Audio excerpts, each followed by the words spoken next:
Hell's Paradise is one of my favorite series of all time, and even though I already read the manga, I was still very excited when the announcement came that it was going to receive an anime adaptation. And now that the anime is already airing in this spring season of 2023, I decided it would be the perfect opportunity to talk about one of my personal favorite female characters of the Hell's Paradise series, and that is Yuzuriha. Of course, that's not me saying that all the other female characters of the series are bad. They're also great in their own ways as well, and it just goes to show you that in the most recent shonens, authors are very good at creating very great female characters, and I'm very glad to see that. But what makes Yuzuriha a very interesting case and a very special case is the fact she's not only one of the most simplest characters in the Hell's Paradise series, but the way she is written as a character breaks a lot of the typical tropes that you see a lot in shonen female characters, and that's what I'll be talking about in today's video. Now, quick warning, I am going to mention things that happen in the Hell's Paradise manga, so if you're anime only, then you have been warned, because I am going to spoil things that happen later on in this series. So with that out of the way, let's just begin. So Yuzuriha is of course a female ninja. A kanonchi is what they call it, or kanochi. I'm sorry if I pronounced it wrong, I'm just gonna call her a female ninja.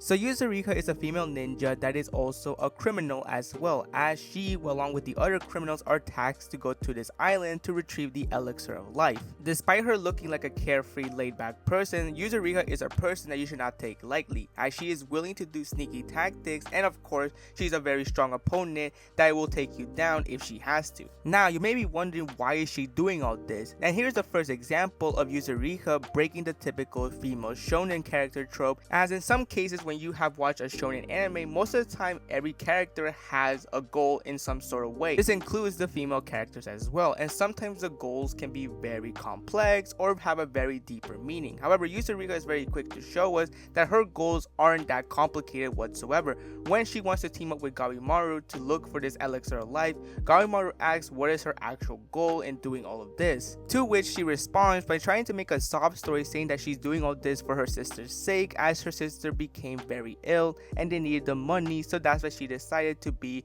a shinobi. Then tries to make a lie saying that the chief betrayed her in some sort of way, but it's very clear that it's not very convincing to Gabimaru, as he's very quick to call her out, to which she admits that yeah, she was just making that up, as she states that she doesn't need a deep motivation or some sort of reasoning, like a huge reason, in order to live, as she wants to still survive and she still wants to live because she doesn't want to die young, which to be fair is a very reasonable goal to have, especially during the circumstances that they are in. I mean, they are literally in an island that's filled with a lot of mystery and a lot of dangerous monsters that they don't even know what they are. This just goes to show us that not every female shonen character needs to have this complicated or this very detailed goal that they want to accomplish. Sometimes just keeping it simple and not making it too complicated can really benefit a character if done right. And I know some people are going to bring up the things that happen later on in this series, because for those who don't know, later on in this series we find out that in a way she wasn't really lying about the story that she told to Gabimaru, because we come to find out that she did in fact have a sister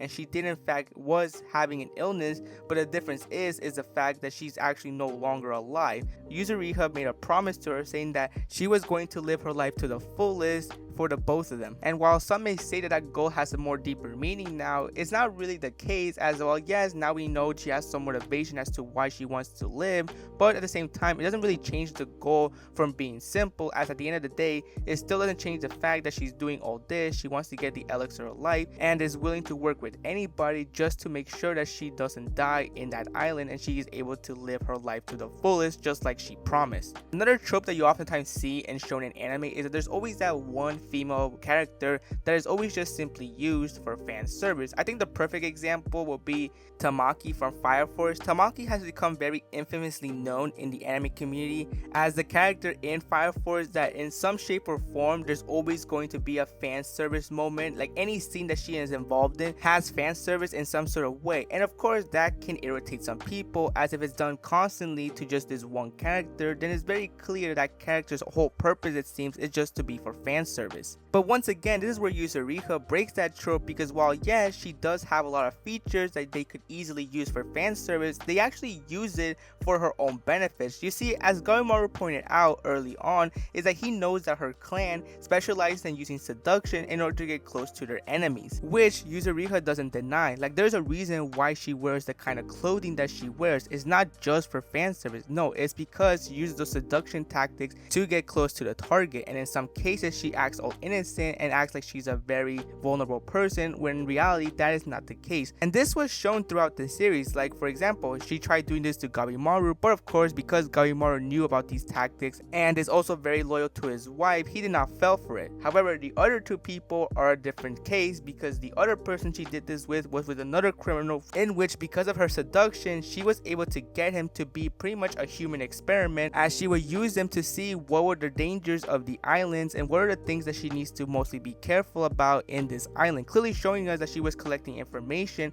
by using this person as a human experiment. Then the last person that she did this to was an actual Yamada clan member known as Genji, who, to which no one's surprised based on what Sagari says, apparently he has a weakness to women. So it's not really surprising that Yuzuriha was able to seduce him into making him tag along with her, which once again just shows us just how dangerous of an opponent Yuzuriha is. But at the same time, it also shows us why the fan service that involves around Yuzuriha isn't a bad thing. It's something that's part of her character, as that's how she gets information, that's how she gets her ways, that's how she gets things that benefit her, is through her seduction tactics. Not to mention that the other reason why she also wears the things she wears is because of her ninjutsu as well, which also just goes to show us why it's very crucial for her to show some skin, because without showing any skin, she won't be able to use her ninjutsu. And lastly, the other thing that makes Yuzuriha not your typical shonen female character, in which they didn't use the trope in which there's always going to be that one female character that will eventually fall in love with the MC or the person that she interacts or spends most of her time with throughout the series. This can go for pretty much the entire cast of the female characters of Hell's Paradise, except for Gabimaru's wife, of course. There was never a moment in which Yuzuriha ever had actual feelings for Gabimaru. It just seemed that she was mostly interested in him in his set of skills, because he was also a shinobi as well. Sure, she oftentimes did tease him a lot, but it's very clear that it was just simply joke, and they weren't meant to be taken seriously, because that's just the kind of personality that Yuzuriha has. She's always trying to mess with people in some sort of way, and this goes the same with her relationship with Senta, the person, the Yamada clan member that she was assigned, that was monitoring her throughout the island. There was never really a hint that these two were going to have a relationship, which is really great to see, because it just goes to show us that not every relationship that involves a boy and a girl needs to be romantic, and that's exactly what we got with Yuzuriha and Senta. And sadly, unfortunately, as the series continues, Senta is one of the people to die in this island, and in his last moments, Yuzuriha was there by his side. Now, in a typical shonen, this would have been a cliche moment in which Yuzuriha would have confessed her love to Senta and would have revealed that all this time she had feelings for him in some sort of way. But remember, these two never showed any romantic interest between each other throughout the entirety of the series. What actually happens in this moment is that Yuzuriha, being compassionate and realizing that this is going to be his last remaining moments in life, decides to make him forget about his duties as a Yamada clan member and tries to get him to experience what freedom is actually like before he dies. And that's a really touching moment, because it goes to show us the character development that Yuzuriha went through. Obviously, she is still going to move on because she wants to survive and doesn't want to die on this island, but at the same time, she's very compassionate to the person that was with her this entire time. Even though there was no romantic interest whatsoever, it's very clear that Yuzuriha got used to Senta being by her side, which once again, if this was a typical shonen and they did the cliche of the last minute love confession, then most likely this would have completely butchered not only Yuzuriha's character development, but her as a character in general, which I'm glad that didn't happen. And with these reasons alone, this is why Yuzuriha is one of my personal favorite characters of Hell's Paradise. She wasn't just there for fan service, she wasn't there for just comedy relief, she wasn't useless. No, she was a very strong character that also was very useful to the story and also did a lot of things to contribute to the group of characters that we had in this series. Yes, her goals were simple and she didn't have a deep backstory or something like that like Sagari had, but just keeping it simple isn't bad all the time. If you are able to do it right, then even the simplest characters can be very memorable and can become a favorite for many people, like myself. And yeah, that's the reason why I like Yuzuriha and why she broke many of the typical shonen female tropes. And with that, that's pretty much my entire video. I hope you enjoyed it, and I'll see you next time.